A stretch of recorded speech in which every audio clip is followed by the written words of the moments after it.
Ողջույն հարգելի հեռուստադիտողներ, այսօր մեր տաղավարում զրուցելու ենք պատմաբան հանրային գործիչ Արեգ Սավգուլյանի հետ։ Շնորհակալ եմ, պարոն Սավգուլյան, հրավեր ընդունելու համար։ Ես եմ շնորհակալ Քրիստինե ջան եւ ոտքս խերով լինի ձեր տաղավար առաջի անգամը։ Շնորհակալություն։ Պարոն Սավգուլյան, արդեն երկրորդ օրն է, նոր խորհրդարանը մեկնարկել է իր աշխատանքը, նոր պատգամավորներ, նոր ղեկավար կազմ այսօր ընտրեցին։ Այ ինչպիսի պատկեր ունենք միջ օրս, հա, արդյոք այս խորհրդարանը հանրության սպասումները, ակնկալիքները իրականացնելու այսպես ձգտում ունի, թե ոչ։ Գիտեք ինչ, բավականին բարդ է երկու օրվա ընթացքում վերլուծել եւ որոշակի եզրահանգումների գալ։ Համենայն դեպս կարծում եմ, որ բնականաբար եւ ընդդիմության եւ իշխանության ընտրազանգվածը ունեն որոշակի սպասումներ անկախ այս միջանկյալ ժամանակահատվածից մանդատներ վերցնելու, որովհետև նաև այդ չարչրկված թեզը շրջանառվեց, որ ընդդիմությունը եթե չի հաղթել, պետք է մանդատներ չվերցնի, պետք է դուրս գա փողոց եւ այլն եւ բնականաբար այդ տրամադրությունները ավելի շատ գեներացում էր իշխանության եւ իշխանական քարոզչամեքենայի կողմից նպատակն այն էր, որպեսզի ընդդիմության ընտրազանգվածին հուսախապանի եւ ցույց տա, որ այս ընդդիմությունը պատրաստ չէ, այսպես ասած, միջև վերջ գնալու հանուն երկրի, պետության եւ ժողովրդի։ Հիմա բնականաբար սկիզբն է, մենք առաջ օրը տեսանք, որ մակերեսային քաղաքական փոխհրաձգություն տեղի ունեցավ, իրենց հատվածներ փոխհրաձգությունը, հետաքրքրվում են դու տեսել ես, դու ադրբեջանցի տեսել ես։ Բնականաբար դրա համար ես Քրիստինե ջան նշեցի մակերեսային շատ թեթև սահմանների ճշտում էր ընդամենը տեղի ունենում։ Ես կարծում եմ, որ հանրությունը իրականում սպասում է այս ազգային ժողովից համակարգային քաղաքական փոփոխություններ։ Իշխանությունից են ավելի շատ սպասելիքները, թե ընդդիմադիր։ Գիտեք ինչ, մեր հանրության մեջ յուրահատուկ իրավիճակ է տիրում եւ էլի մեղքը պետք է ոչ թե բարթեմ, այլ վերագրեմ իշխանությանը։ Հանրությունը հստակ բաժանված է երկու մասի, երեք մասի։ Երրորդ մասը դա այն չեզոք հատվածն է, որ ընդհանրապես ընտրությունների չի մասնակցում, քաղաքականությամբ չի հետաքրքրում, դա համարում է անիմաստ գործ եւ զբաղվում է իր առօրյա հոգսերով։ Հիմնական երկու զանգված, հա, պայմանական այդ 700,000 պլյուսը եւ 500,000-ը, որոնք իրեն ձայն տվել են իշխանությանը, մի մասն էլ ընդդիմությանը։ Իրենք սպասումներ ունեն։ Բայց այդտեղ մի այլ խնդիր կա։ Ընդդիմադիր հատվածին ձայն տվողը սպասում էր, որ իր նախընտրած կուսակցությունները կամ հիմնականում ուժեղ Հայաստանը պետք է հաղթի այս ընտրություններում։ Եվ այս իրավիճակից է գալի որոշակի հիասթափությունը, որտեղ մարդը գնացել է ձայնը տվել է, որպեսզի հաղթի։ Հիմա ինքը չի մտածել, որ չի հաղթելու, բա ինչ պետք է անի, դա իր գործը չէր։ Հետևաբար այս հատվածը կա որոշակի հիասթափված է եւ մտածում է, որ եթե իշխանություն չի, հապա ինչ պիտի անի։ Իսկն պարլամենտում լինելու է այն նույնը, ինչ որ այս 9-րդ գումարման ազգային ժողովում լինելու է այն ինչ որ 8-րդում էր, հա։ Սկզբնական շրջանում էլի ինչ որ փոխհրաձգության ակտիվացում եղավ փողոցային պայքար եւ վերջում էլ բոյկոտ ու դիսկրտուքի այդպես, հա, հարվածների ականատես կլինենք, թե ոչ ինչպես նախորդ խորհրդարանում եղավ։ Գիտեք, մեր ազգը տաքարում է։ Ինչու որովհետեւ ասում են, օրինակ իշխանությունները անդադ ասում են, այ եկեք բոքսի տանձիկ եք դառնալու։ Այսինքն զգուշացնում են, որ անոնսում են, այսպես ասած, որ ծեծ ու ջարդի պակաս չի լինելու։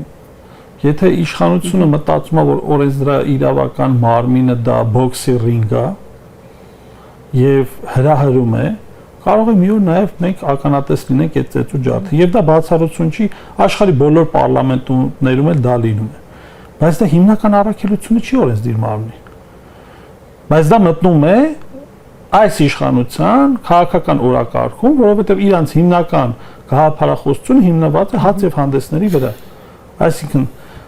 ժողովրդին հիպնոզացնեն, հա, սնունդը տան, շոուն ցույց տան եւ դա համարեն իրենց գործունեությունը։ Ավելի մեծ է իմ սպասելիքը ընդդիմությունից, որը կարևորագույն խնդիր պետք է լուծի այս ազգային ժողովում։ Ինչ պետք է անեն։ Այ ամենակարճ ժամկետում որոնք են հիմնական խնդիրները։ Կարճ ժամկետում պետք է ինքը հնարավորինս իր շուրջ համախմբի արտախորհրդարանական, քաղաքական եւ քաղաքացիական ուժերին այդ ուժերից փորձի ստեղծի կոնսոլիդացիոն մի ընդհանուր մարմին, որը կարող է նաև շարժման լոկոմոտիվ ծառայել հանրության մեջ հստակ քաղաքական համակարգի բարեփոխումներ գեներացնելու տրամադրություն ստեղծելու առումով։ Եթե իրենք ներփակվեն զուտ երկու խմբակցությունները իրենց մեջ եւ փորձեն իրենց ուժերով անել, մենք ունենալու ենք տխուր պատկեր։ Ես կարծում եմ եւ ուժեղ Հայաստանի եւ Հայաստան դաշինքի մեջ այդ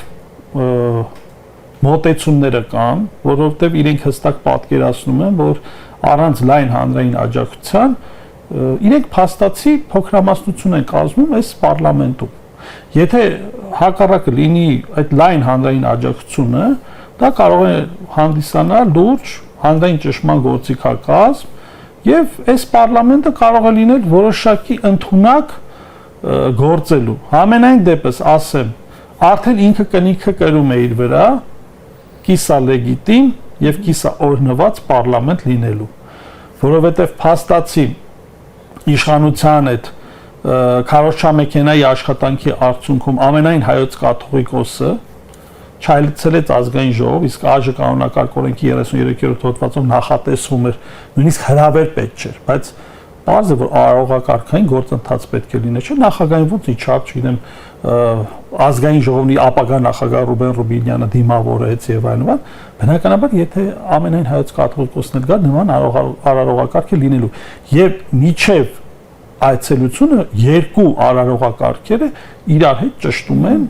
համապատասխան գործողությունները օրվա հետ կապված։ Օրենքի պահանջ չէ, դա այսպես զուտ ընթացակարգ է կաթողիկոսի ներկայությունը, հետո ընդդիմադիրները առանձին գնացին մայրաթոր։ Քրիստինե ջան, իրենք շատ բան կարող են ասել, ամեն գումարման ազգային ժողովին վեհապարը գալիս է իր ողջույնի, իր օրինաքի խոսքը ասում է։ Այս կիսա լեգիտիմ եւ կիսաօրինված է, որովհետեւ բանը падգամավորների մի մասը, այսինքն երկու խմբակցությունը գնացին, էջմիածին, օրինանքը ստացան, այն մի հատվածը չօրինված է, բայց քանի որ падգամավորի կարգավիճակը բազմամանդատային է, անկախ նրանից ինքը ընդդիմությունը թե իշխանությունը, մենք իրան ընտրել ենք թե չենք ընտրել, ինքը ներկայացնում է Հայաստանի Հանրապետությունում ապրող բնակչությունը։ Հետևաբար, եթե մենք այդ երկուսը միախառնում ենք իրար, ստանում ենք մի կողմից կիսա լեգիտիմ, մի կողմից կիսա օրհնված ազգային ժողով։ Պարոն Սավգուլյան, նոր ընտիր, հա, այսպես ազգային ժողովի նախագահ Ռուբեն Ռուբինյանը այսօր այսպիսի մի հայտարարություն արեց, ասում է, «Ребята, давайте жить քաղաքակիրթ», հա, այդպիսի մի «Давайте жить дружно», ոնց որ խորհրդային հայտի ֆիլմում Կոտ Լեոպոլդն էր առաջարկում։ Փոխեց ինքը, ասում է, հասկանում եմ, որ մենք չենք կարող այդպես ընկերական ջերմ մթնոլորտում, բայց եկեք քաղաքակիրթ մթնոլորտում աշխատենք, այդ ինչ է դա նշանակում, ոնց են ընդդիմադիրները եւ իշխանությունը այդպես քաղաքակիրթ աշխատանք ոնց։ Քրիստինե ջան, իրականում դա բավականին բարդ է, որովհետեւ այս իշխանությունը բազմիցս ապացուցել է, որ իր համար կարմիր գծեր գոյություն չունի։ Եվ հետեւաբար հանրության համար էլ, եթե բարձ խոսենք, էլի խորթ է, երբ որ տեսնում են այդ հսկայական քննադատությունը ընտրությունների շրջանում փոխադարձ ընտրական այդ նախընտրական ժամանակահատվածում այդ փոխադարձ վիրավորանքները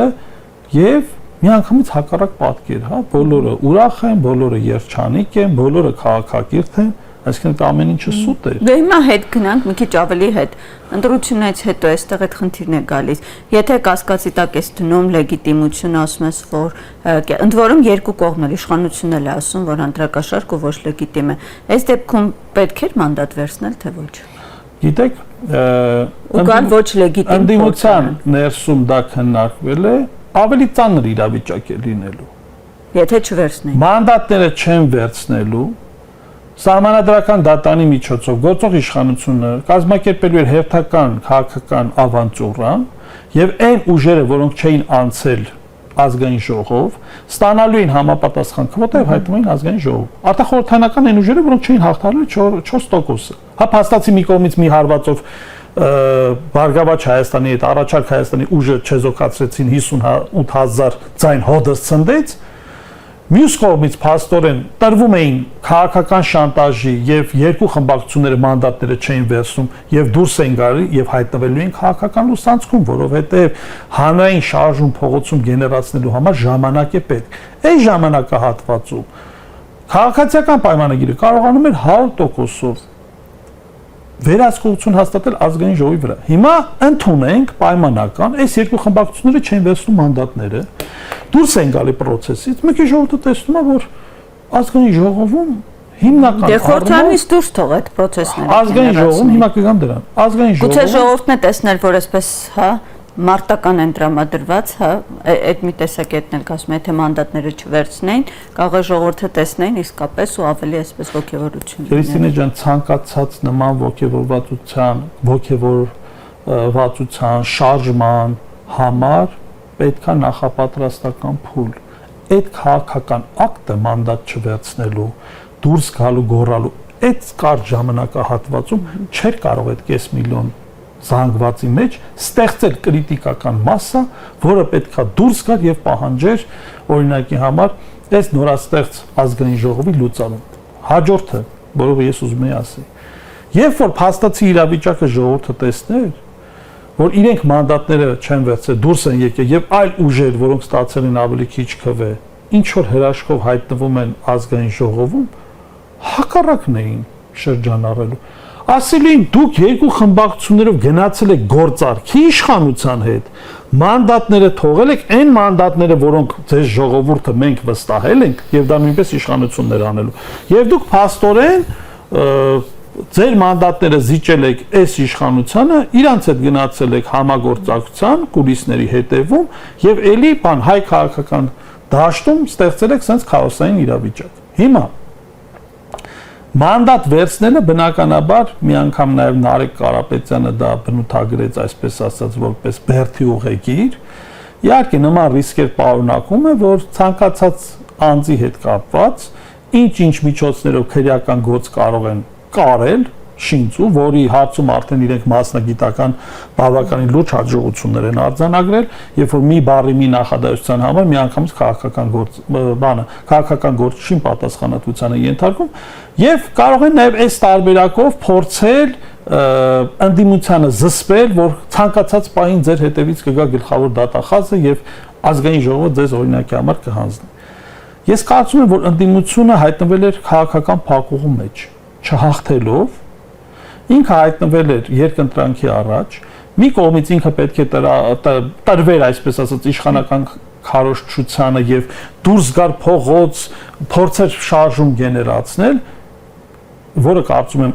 այս ժամանակահատվածում համենայն դեպս հաջողության չէր, ասի կարող է կես տարի, մի տարի, 2 տարի հետո հաջողության հասնեն։ Եվ մյուս կողմից գնար մտներ ինստիտուցիոնալ մարմին, եւ ինչու՞ չէ, այստեղ նաեւ ուրիշ հասնեն շրջանառում։ Գնացեք մանդատները վերցրեք, բայց հանգած մշտական հանձնաժողովի նախագահի կամ փոխնախագահի տեղը վերցրեք։ Բայց դարձած մտադիր են առաջադրվել։ Քրիստինե ջան, պետքա վերցնեն, հնարավորինս շատ պետքա վերցնեն, որովհետեւ նախարարը հաշվետու է մշտական հանձնաժողովին, որը իր ոլորտը կարգավորում է։ Հիմա ընդհանրեն երկու մշտական հանձնաժողով եթե վերցնում է, հա, ընդունեք ազգային անվտանգության պաշտպանության մի խոսքով ուժային այդ հանձնաժողովը վերցնում են, ուժային բոլոր բլոկի ներկայացուցիչները ուզի թե չուզի ինքը հաշվետու է։ Ռուսերեն ասած падաչոտ է։ Եվ սա տալիս է հսկայական տեղեկատվական ռեսուրս։ Հիմա եթե մենք վերցնենք այդ կարևոր հանձնաժողովը զիջելու են ընդդիմությանը։ Ես չեմ կարծում, որ այդ կարևորը զիջելու են։ Ես ասում եմ ցանկացած հանձնաժողով առնվազն երկու նախարարության ոլորտ ինքը վերահսկում է։ Եվ հետեւաբար, եթե դու ուզում ես հաջողության հասնես, մի կողմից դու ինստիտուցիոնալ մարմնում պետքա գործունեություն ծավալես, մյուս կողմից ազգային ժողովի պատերից դուրս գեներացնես հանրային շարժում։ Եվ հայաքվե ազգային քաղաքացիական միավորումը այդ շրջանակներում դաշտում հանդես է եկել առաջարկով ձևավորելու հանրային խորհրդարան, որին մաս կարող են կազմել արտախորհրդարանական, քաղաքական եւ քաղաքացիական ուժերը, մտավորականները, հասարակական կազմակերպությունները։ Այս հանրային խորհրդարանի ֆորմատը կարող է լինել լուրջ լոկոմոտիվ, որը շատ հանգիստ աշխատանքի շնորհիվ կարող է հանրային ճնշում գործադրել այս թեկուզ եւ ոչ լեգիտիմ ազգային ժողովի եւ ոչ լեգիտիմ իշխանության վրա գոնե այս անցումնային ժամանակահատվածում, ինչու անցումնային, որովհետեւ սահմանադրական դատարանի որոշումից հետո, երբ որ այդ 58000 ձայնը ոչնչացավ, Հայաստանի Հանրապետությունը թևակողեց ճգնաժամի փուլ, քաղաքական ճգնաժամի։ Այս սա հենց այդ սահմանադրական ժամանակաշրջանը։ Երբ դա կավարտվի, դա պետք է ավարտվի իշխանափոխությամբ։ Կլինի դա 4 ամիս հետո, 6 ամիս հետո, մի տարի հետո կապ չունի, պատմության մեջ այս ժամանակաշրջանը այսպես է ֆիքսվելու, որտեղ բոլորի աչքի առաջ եղավ այն ինչ որ եղավ։ Հիմա հանրային խորհրդարանը իր առաքելությամբ կարող է լրացնի այդ բացը։ Ասակուլյան, իսկ այս կոչերը, հա, հիմա են այս հետընտրական փուլում, անգամ Սամվել Կարապետյանը ասաց այսպես միավորման համախմբան, բայց ուշացած չեն սրանք, պետք չէ ընտրություններից առաջ այդ դաշտը ձևավորել։ Քրիստինե ջան, իսկ ով ասում որ ընտրությունից առաջ դա չեն արել։ Բոլոր ուժերն են արել։ Բայց չի ստացվել, հիմա ինչպես պիտի ստացվի։ Որովհետև կերքերը թեժացել էր, որովհետև հայկական դաշտում այո, որովհետև ամբիցիաներ կար, որովհետև ամեն մեկ ուզում էր դառնալ ազգային ժողովի նախագահ, վարչապետ, չգիտեմ, պաշտպանության նախարար, ներքին գործերի նախարար, դա մենակ առանձին քաղաքական ուժը չի, նաև առանձին այդ քաղաքական ուժի անդամները։ Եվ հետևաբար, երբ որ դու գնում ես համագործակցության, պարզ մաթեմատիկա, 4-5 կուսակցություն, երբ որ միավորվում էին, բնականաբար ամեն այդ կուսակցության անդամները, եթե պետք է ինքը լիներ իր ցանկում հերթական 5-րդ կամ 10-րդ համարը 4-ի դեպքում նա կարող է հայտնվել 40-ում կամ 38-ում։ Նույնիսկ այս հայկական ամբիցիաները իրանք չէին նայում սոցհարցումների տվյալները։ Եղբայր դու չես անցնում այդ 4% շեմը։ Հիմա Հայաքվեն ինչի գնաց այն տարբերակով, որպեսզի ուզում էր կոալիցիա ձևավորել նույն միասնության թևերի, ապրելու երկրի հետ, որպեսզի այո, չստացվեց։ Այդ մի կողմ չդրվեց։ Այո, չստացվեց դրանից հետո Ես չեմ կարծում Հայաքվեի պարագայում շատ ընդգծված են այդ ամբիցիաները, որտեղ համենայն դեպս եւ չեմ ուզում միևնույն ժամանակ մեր նախկին, այսպես ասած, գործընկեր միասնության թևերին մեղադրեմ այդ հարցում, չստացվեց ձևակերպեցինք անցանք առաջ, բայց ես հիմա ի պաշտոնե կարող եմ միայն Հայաքվեի մասին էլի խոսել։ Հայաքվեի ազգային քաղաքացիական միավորումը հայտարարեց ցանկություն մասնակցելու ընտրություններին ընդդիմության ձևաչափում եւ աջակցեց ուժեղ Հայաստան կուսակցությանը, որովհետեւ մենք մեր հարցումներով 1%-ից ավել այս ընտրություններին չենք հավաքելու, բայց այն ուժերը, որոնք այդ հարցումները, պատկերները ունեին, գնացին արկածախնդրության։ Եվ այս պարագայում, եթե իրենք ընտրություններից 5 կամ 10 օր առաջ պետք է հայտարարեին, որ դուրս են գալի ընտրաշավից, հա, որտեղ այդ հայտնի նույն փոշիացնելու բանաձևը կար, իրենք մեկ է կարողացել էին որոշակի ֆինանսավորում ճարել, գտնում են, որ հենց իրենք պետք է ազգային ժողով անցնեն եւ ավելին հաղթելու են։ Հիմա դրա համար այս պահը էլ չկա, հա? Դիցուք հիմա այս պահին էլ ազգային ժողովի ընտրություններ չկա։ Այդ առումով, այդ հավակնությունները, այդ ամբիցիաները արդեն երկրորդական, 10-րդական պլան է։ Հիմա ամեն հանդիպման ժամանակ այն մարդիկ, որոնք գոռում էին, որ ասում էին մենք 6% ունենք, 15 ունենք, 20% ունենք, պատկերը կա իրեն քանի տոկոս ունեն։ Հիմա ստեղծում ենք այդ հարթակ, ասում ենք եղբայր, մի հատ արձագանք կա այդ ուժերի կողմից։ Այո։ Որ ուժեր։ Մենք այս հարցի շուրջ նույնիսկ խոսել ենք ուժեղ Հայաստան կուսակցության հետ եւ քննարկումների փուլում ենք տարբեր քաղաքացիական հասարակական կազմակերպությունների հետ։ Վերջերս նույնիսկ նորաստեղծ հայկական բանաձև եւ հանրային դաշինք ավելին հանրային դաշինքի հետ քննարկումներ են կազմակերպել Սիրահարների այգում։ Վերջերս 3 առաջ ուներ հայկական բանաձևներ կազմակերպել Բաքվում պահվող ռազմագերիների հետ կապված։ Հիմնական նպատակը ոչ միայն նաև այդ միջոցառումների մասնակցությունն է, այլև փոխշփումն է։ Ասեմ, որ մեր առանձին հանդիպումների ժամանակ այս գաղափարը հանրային խորհրդարան ստեղծելու բավականին ողջունվել է։ Եվ ես կարծում եմ, որ մեր աշխատանքները արդեն սեպտեմբեր ամսից ավելի տեսանելի կլինի հանրության համար, էլի, եւ sense առանձին տաղավարներում մենք դրա մասին չենք իմանա։ Հիմա նախապատրաստական մենք փուլում ենք եւ քննարկումներ ենք կազմակերպում եւ սա էլ ասեմ, հանրային խորհրդարանը ինքը չի կրկնելու գործող ազգային ժողովին եւ որ չել փորձելու է ինքը որևէ կերպ հակակշիռ լինել։ Խնդիրը այն է, որ բազմից հա նման փորձեր եղել, հա խորհուրդներ ստեղծել, բայց որպես այդպեսին լուրջ արդյունքներ չեն գրանցվել։ Հիմա ինչ այսպես սպասումներ ունեք, ինչ վստահություն եք, որ այս անգամ Քրիստինե ջան, այդ գաղափարը միշտ հաջողելու է։ Այո, գաղափարը կա, երբ որ կա ձախողված նախադեպ, նշանակում է դու ես ձախողվելու։ Եթե փողոցային շարժումը ձախողվել, ուրեմն պետք է փողոցային շարժումը մոռանանք։ Ոչ։ Մենք ավելի հետաքրքիր փուլ ենք մտնում։ Մենք ասում ենք, որ ժողովուրդը անընդհատ հիասթափվում է կիսատ պռատ պայքարներից։ Հիմա կոնկրետ հանրային խորհրդարանը առաջ է քաշելու 5-ից 10 լուրջ իրավաորենսդրական փաթեթ, լոբինգ է կազմակերպելու, ակնկալելու է ընդդիմադիր խմբակցությունների աջակցություն եւ այդ օրենքները փորձելու է անցկացնել ազգային ժողովում։ Եթե ուզում եք կարամ օրինակներ ասեմ, օրինակ ինքնակամ շինությունների հետ կապված։ Հայաստանի Հանրապետությունում կադաստրը հաշվառել է առնվազն 75000 հատ ինքնակամ շինություն, որոնք կարիք ունեն պետական գրանցման։ Քայլ չեն անում։ Իշխանությունը մի քայլ անում է, կիսատ է թողում։ Հաջորդը անընդհատ դժգոհում ենք, որ մարդիկ չեն մասնակցում ընտրությունների։ Իսկ երբևէ մտածել են եվրոպական փորձը կա, որ մենք կարող ենք օրենսդրական կարգավորում տալ եւ այն անձը, որը 2 անգամ անընդմեջ չի մասնակցի դիցուք համապետական ընտրություններին, կզրկվի քաղաքացիությունից։ Կա եվրոպական փորձը։ Նման նախաձեռնություն եք։ Կամ առնվազն պետքա տուգանք վճարի։ Կտեսնեք ինչքան ընտրությունների շեմը կբարձրանա, երբ որ մարդը հասկանա, որ ինքը չի մասնակցելու ընտրությունների, եւ ինքը դրա համար տուգանքավճարել կամ 2 անգամ անընդմեջ չի մասնակցի եւ քաղաքացիությունից կզրկվի։ Հետեւաբար մենք այստեղ խնդիրը ոչ թե ինչա։ Ասավ Գուլյան, ձեր ներկայացած նախագիծը ինչով է տարբերվում ԿՊ-ի նախագծից, որ դրսում ապրողներին այսպես արգելում են մասնակցել, գրեթե նույն այսպես բանն է ստացվում արմատապես։ ԿՊ-ն համոզված է, որ դրսում աշխատողների, արտագնա աշխատողների մեծ մասը Ռուսաստանում բնակվող մարդիկ են եւ այդ մարդիկ իրենց չեն քվեարկելու։ Սա լրիվ քաղաքական հաշվեհարդարի process է, որը կատարում են։ Խոսքը Հայաստանի Հանրապետության բնակչության այն հատվածի մասին է, որ ընդհանրապես չի մասնակցում ընտրություններին։ Հիմա այդ օրենսդրական կարգավորումը հստակ կտրվի, եթե մարդը հանրապետությունում չի, հա, երևում է այդ մարդը կարող համապատասխան թուղթը ներկայացի կամ ավելին։ Եվրոպական երկրների փորձ կա, որ մարդը դրսում ապրում է, մասնակցում է ընտրություններին։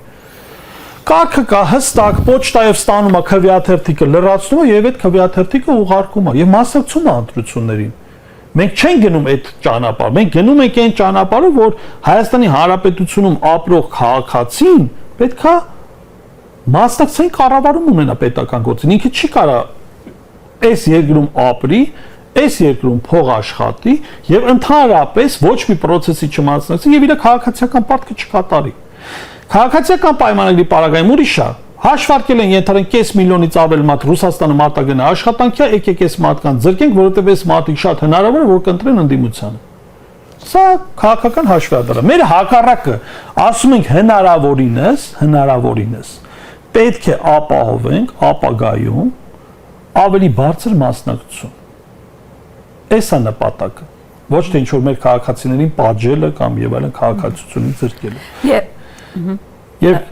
նաև ասացի, որ հնարավորություն կարող ենք ընձեռել դրսից էլ մեր քաղաքացիները, ովքեր Հայաստանի Հանրապետության քաղաքացին մասնակցեն։ Հիմա օրենքը թույլ է տալի միայն դիվանագետների եւ միջազգային ինչ որ կազմակերպություններում հավատարմագրված ներկայացուցիչների իրանք մասնակցեն էլի ընտրություններին։ Բայց Աբգուլյան, եւ վերջում այսպեսի տեսակետ կա, որ այս խորհրդարանը որպես այդպեսին երկար կյանք չունի եւ արտահերտ ընտրությունները սարերի ետևում չեն։ Այսինքն 5 տարի ժամկետով չի գործելու։ Այս տեսակետը կիսում եք թե ոչ։ Կիսում եմ, որովհետեւ այս խորհրդարանի վրա արդեն այդ ոչ լեգիտիմության խարանը կա։ Միանշանակ, որովհետեւ այս կարգի ռեպրեսիոն լուծում, որը տրվեց կենտրոնական ընտրական հանձնաժողովից մինչև սահմանադրական դատարան, երրորդ հանրապետությունում մենք չենք տեսել։ Իհարկե քաշքշուկներ եղել է ընտրությունների ժամանակ, քվեատուփ են գողացել, բայց օրը ցերեկով 58000 քաղաքացու ձայն փոշիացնեն եւ միևնույն ժամանակ այդ ուժի ներկայացուցի ուղղությամբ տենց հսկայական ռեպրեսիաների շարքսն եւ ոչ միայն այդ ուժի, Նաև օրինակի համար այլ ուժերի ներկայացուցիչների, այդ թվում նույնիսկ այն քաղաքական ուժի կամ քաղաքացիական ուժի, ինչպիսին Հայաքվենը, մեր համակարգող Ավետիք Չալաբյանը ենթարկվել է, այսպես ասած, պատժի չհրամանի, որի արդյունքում այսօր քրեակատարողական հիմնարկում է, որովհետև Հայաքվեն աջակցել է հականիկոլիզմի պայքարին։ Շնորհակալ եմ ձեզ Ես եմ զրույցի համար, շնորհակալ։ պարոն Սարգսյան։ Հարգելի հեռուստադիտողներ, Եվրոմեդիայի զրուցակիցը այսօր պատմաբան հանրային գործիչ Արեգ Սավգուլյանն էր։ Շնորհակալ եմ եթերին հետևելու համար, կհանդիպենք։